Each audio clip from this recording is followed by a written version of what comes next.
Hey guys, those of you who are living in Australia at the moment have probably seen this video or seen it written up in the newspapers, and those of you who don't might have seen it on YouTube. It's possible. Basically what's happening here is there's a flying student, there's a student pilot on the left hand side, there's an instructor on the right hand side. They've had an engine failure. As you can see, the propeller stopped turning. The instructor's taken over and he's about to do an emergency landing.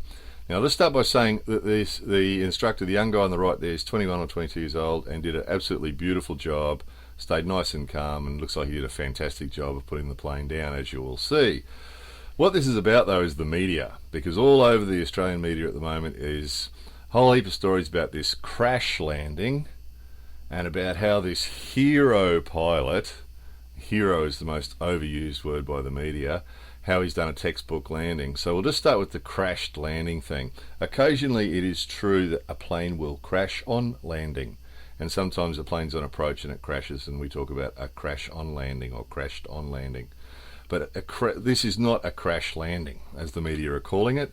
It's an emergency landing or a forced landing.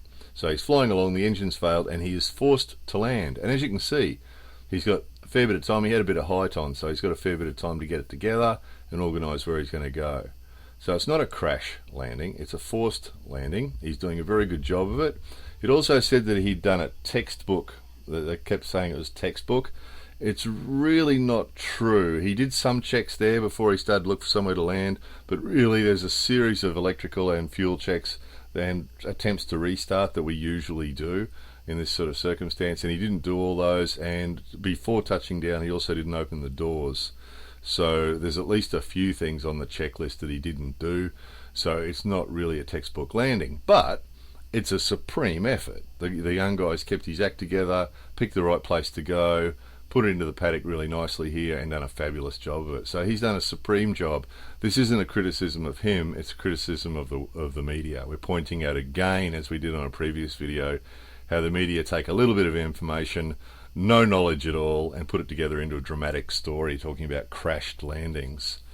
So pretty much any time you see that in the media, if you see anybody in the media use the phrase crash landing, then you can assume that they have no idea what they're talking about, and you might as well take the rest of what they say with a grain of salt as well, because usually it means that they've taken a small bit of fact and then just sort of written something that sounds dramatic to go with it. But again, congratulations to the young dude who's done a fantastic job there, the young instructor.